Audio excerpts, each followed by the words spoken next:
नमस्कार, आप देख रहे हैं एटीएन लाइव। मैं हूं चंदन। हम अभी मौजूद हैं सीवान की सड़कों पे और आपको बताते चले कि बैंकों के निजीकरण को लेकर के तमाम जो सरकारी बैंक की संस्था है उसके जो कर्मचारी हैं वो सड़कों पे उतर चुके हैं। तस्वीरों में आप देख सकते हैं कि कैसे सीवान की सड़कों पे United forum bank of unions के जो लोग हैं वो उतर चुके हैं, क्योंकि बैंकों का अब जो है निजीकरण हो चुका है। ये सरकार के खिलाफ सड़क पर उतरे हुए हैं। क्या कुछ इनका कहना है, हम इनसे बात करेंगे। कुछ यहाँ पे बैंक की महिला स्टाफ है, इनसे बात करेंगे कि क्या कहना है, किस लिए आप लोग सड़क पे उतरी हुई हैं और क्या वाकई में अब यह माना जाए कि पीएम मोदी जो निजीकरण कर रहे हैं उसको लेकर के आप लोगों ने हमला बोल ही दिया है। हाँ, हमला बोलना जरूरी है क्योंकि ये हर कोई के लिए नुकसानदायी है, या वो आम जनता हो या एक स्टूडेंट हो या एक गरीब परिवार के लोग हो।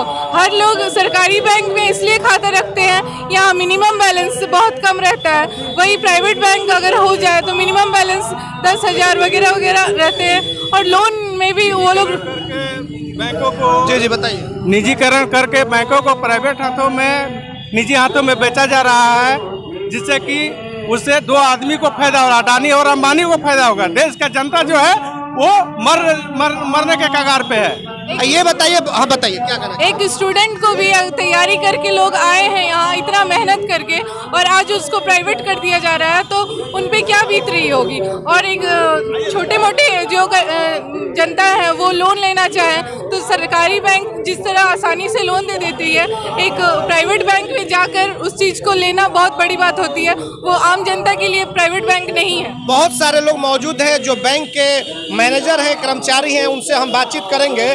सर, ये बताया जाए कि आखिरकार ये जो प्रदर्शन चल रहा है ये कब तक चलेगा, और क्या ऐसा नहीं लग रहा है कि आम जो आपके जो ग्राहक हैं उनको काफी परेशानी होगी? ग्राहक को काफी परेशानी हो रही है। हम लोग को 15 और 16 तारीख का हड़ताल था, ये हमारा अंतिम चरण आज है। अगर सरकार बैंक को निजीकरण करना बंद नहीं करती है तो हम लोग अनिश्चितकालीन हड़ताल पर जाएंगे। अभी ये आज आपका अंतिम है, कल से फिर से कामकाज जो है शुरू हो जाएगा। कल से कामकाज सुचारू ढंग से चलेगा, लेकिन अगर सरकार हम लोग की बातों के ऊपर ध्यान नहीं दिया तो आगे हम लोग अनिश्चितकालीन हड़ताल करेंगे। तो आप लोग क्यों नहीं ऐसा कर रहे हैं कि जो आपके ऊपर के जो एसोसिएशन के जो लोग हैं वो संसद भवन या जो केंद्र सरकार या उसमें जो बड़े लीडर हैं उनका घेराव या उस तरह का क्यों नहीं वहाँ पे अपनी मांगों को मान रहे हैं? इसके बाद हम लोगों का वही सब कार्यक्रम है। अगर हमारी बात नहीं मानी जाती है, बैंकों को निजीकरण बंद नहीं करती है, तो हम लोग संसद मार्च भी करेंगे और हम अपने प्रधानमंत्री और सीतारमन जी वित्त मंत्री को भी घेराव करेंगे। चलिए, और बहुत सारे महिला कर्मचारी हैं, आप बताइए कि क्या कहना चाहेंगे।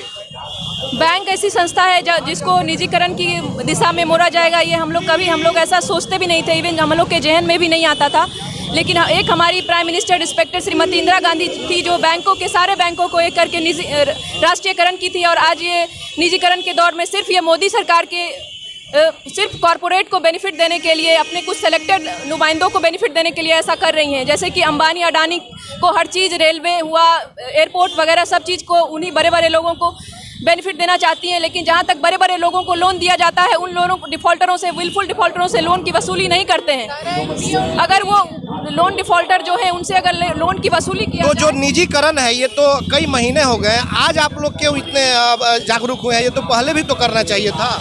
हम लोग सोच रहे हैं, बैंक ऐसी संस्था है जहाँ से हर चीज़ में, इवन कोरोना के पीरियड में भी बैंक कर्मी, सारी संस्थाएं बंद थी, लेकिन बैंक कर्मी कोरोना के दौर में भी हर दिन हर समय बैंक, इवन प्रधानमंत्री की जो पैसा, ये फाइनेंशियल इंक्लूजन के जितने भी अकाउंट ओपन हुए या जितने भी मिनिमम बैलेंस वाले जो भी लोग हैं, जनधन अकाउंट ओपन सब बैंक के थ्रू ही हुआ। लेकिन सरकार के आंखों में ये चीज़ धूल पड़ी हुई है, या उनको समझ में नहीं आ रही है कि बैंक के साथ इस तरह का बर्ताव करने पे देश की अर्थव्यवस्था के साथ क्या होगा। क्योंकि भारत एक गरीबों का देश है, यहाँ ज़्यादातर अर्थव्यवस्था भारत के छोटे तबकों को, किसानों के बेनिफिट से जुड़ा हुआ है। बिल्कुल, आपने देखा है कि सीवान की सड़कों पर निजीकरण, जो बैंक निजीकरण हुए हैं उसके विरोध में तमाम जो बैंक के संगठन के जो लोग हैं वो सड़कों पे उतर चुके हैं। तस्वीरों में आप देख सकते हैं कि सीवान की सड़कों पर ये केंद्र सरकार के खिलाफ ये लोग सड़कों पे उतरे हुए हैं, नारेबाजी कर रहे हैं, क्योंकि बैंकों का निजीकरण हो चुका है और इसको लेकर के ये तमाम लोग सड़क पर उतर करके इस तरीके से अपनी मांग को रखे हुए United forum of bank union के लोग हैं। कल से लगातार इनका धरना प्रदर्शन जारी है और ऐसा लग रहा है कि आज जो है इनका अंतिम है। अगर आने वाले समय में अगर ये लोग नहीं मांगे तो फिर आगे इनका आंदोलन और बढ़ता ही जाएगा। शिवशंकर जी यहाँ पे मौजूद हैं। शिवशंकर जी, आप बताइए क्या कहना चाहेंगे आप? क्या कहना चाहेंगे शिवशंकर जी, क्या कहेंगे बताइए? देखिए, अगर प्राइवेटाइजेशन इतना ही अच्छा होता है तो यस बैंक को स्टेट बैंक में मर्ज करने की क्या आवश्यकता होती? जो प्राइवेट बैंक है वहाँ कम से कम मिनिमम 10,000 से 20,000 बैलेंस रखना पड़ता है और यहाँ आम जनता 100-200 के बैलेंस में भी काम चला लेती है। आम जनता के पैसा को लूटने का ये धंधा है। सरकार जो है ये डूब रही है, आर्थिक स्थिति जो है खराब हो चुकी है, लाचार व्यवस्था हो गया है। इसलिए पैसों की उगाही के लिए आम जनता के पैसों को लूटने का तो बिल्कुल आप देख सकते हैं तस्वीरों में हम दिखा रहे हैं कि कैसे यहाँ पे जो बैंक के कर्मी हैं तमाम यहाँ पे निजीकरण के खिलाफ यहाँ पर आकर के सीवान के जेपी चौक को जाम कर दिया है और तमाम यहाँ पे कई इनकी मांगे हैं जो केंद्र सरकार से ये लोग अपनी मांगों को रखे हुए। क्या कहना चाह रहे हैं आप बताइए? देखिए सर, आज और कल जो 2 दिन का हम लोग का स्ट्राइक हुआ है ये कम्प्लीटली निजीकरण के विरोध में है। सरकार अपनी नाकामी को छिपाने के लिए, जो मोदी सरकार है ये एक दमनकारी सरकार है, ये अपने नाकामी को छिपाने के लिए कहीं ना कहीं देश के सरकारी संपत्ति को बेचने का जो इनका फैसला है निजीकरण के माध्यम से, इनकी सोच ये है कि भाई जो भी सरकारी संपत्ति है उसको किसी बड़े घराने को बेच दिया जाए, बेचने पे हमको जो मुनाफा मिलना है मिल जाए और हम कल के डेट में अगर सरकार में न भी रहें तो हमारा काम चले, देश भले गुलाम हो जाए उससे इनको कोई मतलब नहीं है। देश की आम, देखिए जो भी सरकारी बैंक है आपको पता है कि सरकार आपको ऐसा नहीं लग रहा है कि आप लोग जो प्रदर्शन कर रहे हैं अपनी मांगों को लेकर के, ठीक है वो वाजिब है, लेकिन आम लोग इसमें पिस रहे हैं? देखिए सर, देखिए हमारे पास हड़ताल के सिवा, हम बैंक कर्मचारियों के पास हड़ताल के सिवा और कोई दूसरा चारा नहीं है कि हम अपनी बात को सरकार के तरफ रख सके। हमारे पास बस यही एक उपाय है कि हम हड़ताल करेंगे। हम बहुत अच्छी से इस बात को समझ रहे हैं कि देश के जनता को जो 2 दिन की ये दिक्कत हुआ है, काफी दिक्कत हुआ है, लेकिन हमारे पास इसके और भी कुछ लोग मौजूद हैं, उनसे बात करेंगे। मुन्ना जी, क्या कहेंगे आप? जिस तरह से देखा जा रहा है कि लगातार 2 दिनों से प्रदर्शन आप लोगों का चल रहा है, क्या इस तरीके से प्रदर्शन जो हो रहा है आम लोगों को परेशानी हो रही है और क्या मांगे आपकी पूरी हो जाएगी? आपको लग रहा है? हमको लगता है मांग पूरी होगी हर हाल में और आप जनता भी हम लोग साथ में है ना, क्योंकि नोटबंदी में हम लोग साथ में थे, कोरोना में साथ थे। हम पब्लिक चाहते हैं कि प्राइवेट ना हो, अगर मांगे नहीं पूरी हुई तो क्या होगा? हम आगे आंदोलन जारी रखेंगे। आगे आपका में आंदोलन हम लोग। और भी कुछ यहाँ पे बैंक की महिला स्टाफ है, आप बताइए क्या कहना चाहेंगे? ये हम लोग का हड़ताल है, कल भी था और आज भी है और ये तब तक रहेगा जब तक सरकार अपना फैसला नहीं चेंज कर लेती। तो बिल्कुल आपने देखा कि लगातार हम आपको एटीएल लाइव पे दिखा रहे हैं कि किस तरीके से कल से जो इनका प्रदर्शन चल रहा है उसको लेकर के सीवान की सड़कों पे तमाम बैंक के कर्मी उतर चुके हैं। जो केंद्र सरकार के द्वारा निजीकरण हो चुका है उसके खिलाफ में आने वाले समय में देखना होगा कि क्या इनकी मांगे केंद्र सरकार पूरी करती है या फिर इनका आंदोलन और भी आगे बढ़ता ही जाएगा। यह तो आने वाला वक्त ही बताएगा। हमारे सहयोगी आशीष कुमार बोलू के साथ चंदन कुमार, एटीएल लाइव सीवान। मैं नहीं, मेरा काम बोलता है। Commerce by Vishal sir. 12th का new batch start and BCom का न्यू बैच स्टार्ट। जो स्टूडेंट 11th नहीं पढ़े हैं या कमजोर है तो उन्हें कॉमर्स के बेसिक पढ़ाकर 12th का सिलेबस स्टार्ट किया जाएगा। यहाँ पर accountancy, economics, business studies, EPS चारों विषय की समय से सिलेबस पूरी कराई जाएगी। सिवान की एकमात्र ऐसी संस्था जहां lesson by lesson objective notes दिया जाएगा। वीकली टेस्ट की है व्यवस्था। एक लेसन के पूरा होने पर टेस्ट की है व्यवस्था। संडे को एक्स्ट्रा क्लासेज, कमजोर स्टूडेंट के लिए स्पेशल क्लासेज की व्यवस्था। पता राम राज्य मोड़, हनुमान चाय दुकान के पास, Siwan. Mobile number 9708941038।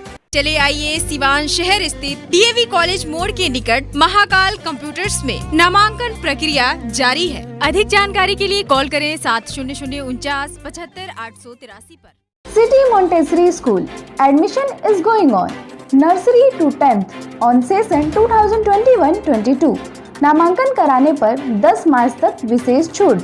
World class infrastructure, wifi campus, CCTV monitoring, trained and experienced faculty, language development programs, sports training, computer classes, digital classroom, exhaustive library, rich learning material, art and craft studio, director Ashok Kumar Singh.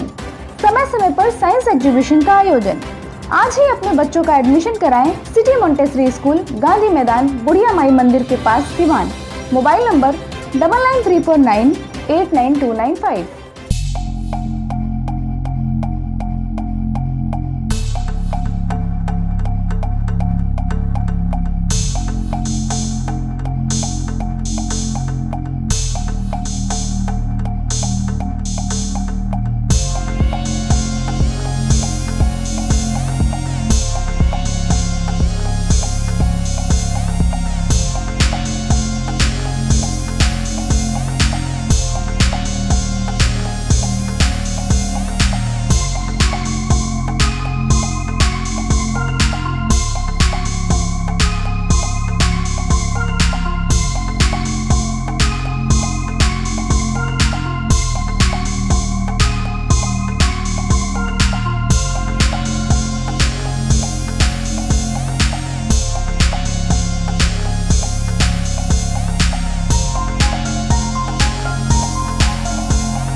Lighting की दुनिया का बेताज बादशाह RZ electricals, कागजी मोहल्ला मोड़, Siwan.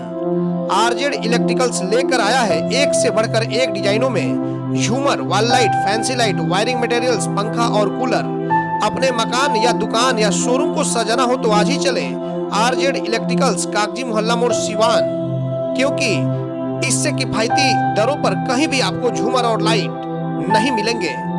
Mobile number है 7543886786, 7903116614। Proprietor Mohammad Arshad Hussain.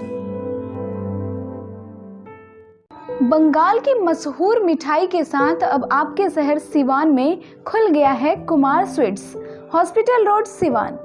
गुड़ का बंगाली रसगुल्ला, संदेश, मिष्टी दोई, मलाई चमचम, केसर रसमलाई, 2-in-1 स्पंज के साथ और भी कई बंगाल की प्रसिद्ध मिठाइयाँ उपलब्ध हैं। साथ ही कुमार मस्त जायका, जहां स्वादिष्ट चाट, छोले भटूरे, पाव भाजी, रोल, चाउमीन, बर्गर, समोसा इत्यादि भी मिलता है। डॉक्टर्स कॉलोनी, राजीव नगर, पकड़ी मोड़, गौशाला रोड, सिवान। शादी विवाह के शुभ अवसर पर ऑर्डर भी लिया जाता है। तो याद रखें, कुमार स्वीट्स एंड कुमार मस्त जायका, Siwan. Mobile number 9431216851, 73527-35621। Electronic scooty खरीदने वालों के लिए खुशखबरी, न पेट्रोल, न मोबिल, न रजिस्ट्रेशन, न ड्राइविंग लाइसेंस, झंझट की दुनिया से बिल्कुल दूर। विजय सेल्स लेकर आया है कुमाटी कंपनी के कई बेहतरीन मॉडलों में स्कूटी व बाइक, और वह भी सेल एंड सर्विस के साथ स्पेयर पार्ट्स भी उपलब्ध। वहीं ISI सर्टिफाइड स्पीको कंपनी का ई रिक्शा कई बेहतरीन मॉडल व काफी मजबूती और 1 साल की गारंटी के साथ। तो अब पेट्रोल, मोबिल, रजिस्ट्रेशन का झंझट खत्म। आज ही चलें भारत की सबसे प्रतिष्ठित इलेक्ट्रॉनिक कंपनी के शोरूम में। विजय सेल्स एजेंसी, छपरा रोड, चांप ढाला के नजदीक, सिवान। फाइनेंस की सुविधा आसान किस्तों पर उपलब्ध है। सब डीलर्स के लिए भी संपर्क करें। Mobile number 9939865500, 8709001639, 8539910141।